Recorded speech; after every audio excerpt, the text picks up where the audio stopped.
Hello guys! Magluluto ako ng crocodile soup today.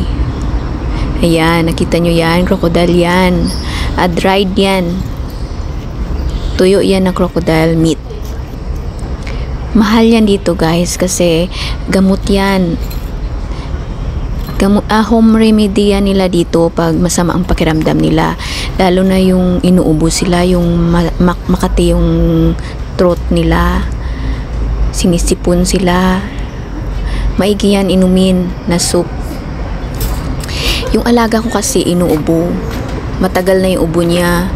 So binilhan siya ng amo ko ng crocodile dried meat para gawing soup. I-steam lang yung soup niya. Para lang sa kanya yan. Hinahaluan ko siya ng yung yan yung pork. May part ng pork guys na pang soup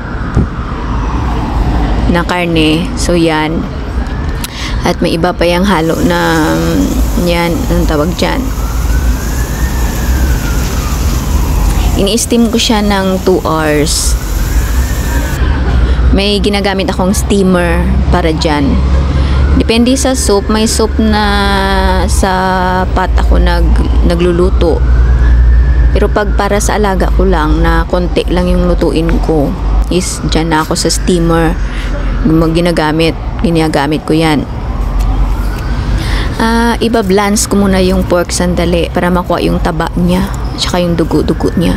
Mabilis lang kasi para hindi makuha yung lasa.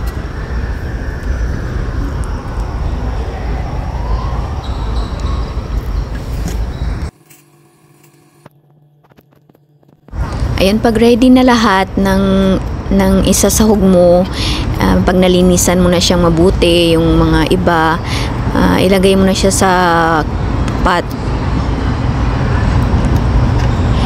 Isabay mo siya lagay lahat muna. Lahat.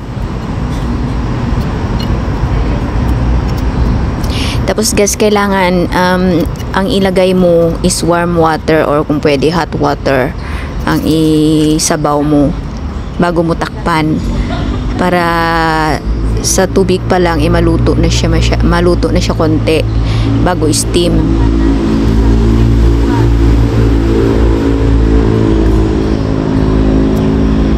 Ayan, ganyan lang yung nilagay ko.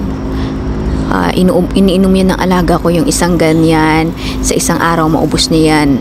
Or may konti na tira. Pinapaubos ko yan.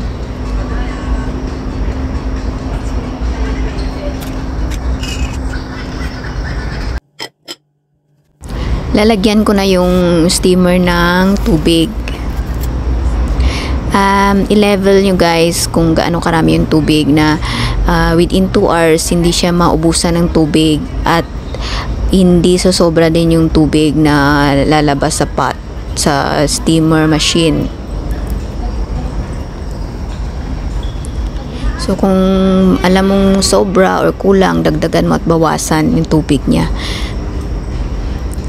bago mo ilagay yung pot, kasi pag mainit na yan hindi na yan mababawasan. Pwede mong dagdagan pero hindi mo na yan mabawasan kasi mainit nang buhatin yung pot sa loob.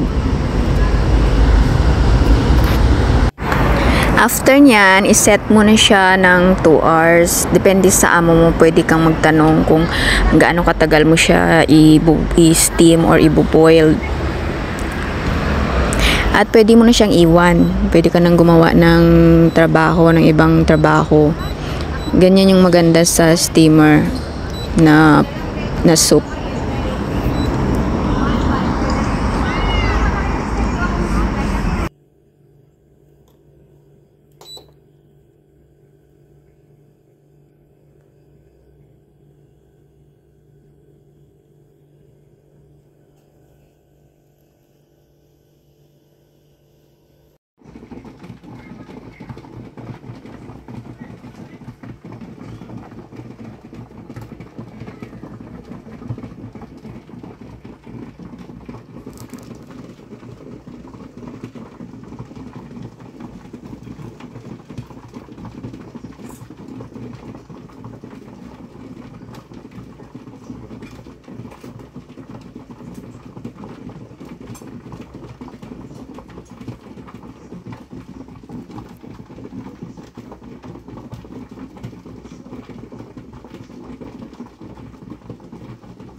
Ayan na guys, ready to drink na siya. Pinapainom ko siya sa alaga ko ng lunch, tea time, at saka dinner. So, kailangan before mag-lunch, maluto ko na siya.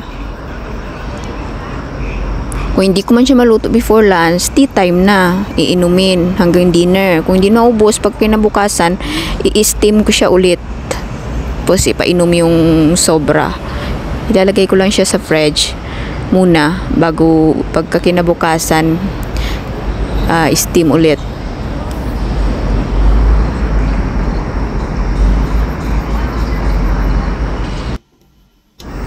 Alam ko, magtatanong kayo kung uminom ba yung alaga ko niyan. Opo, uminom siya. Okay naman sa kanya. Gusto niya naman. Hindi ko naman siya pinilit na. Kasi yung ibang bata, pag ayaw nila, yung alaga mo or yung iinom niyan pag ayaw nila is iluluwayan nila. Yung alaga ko, hindi naman. Iniinom niya naman.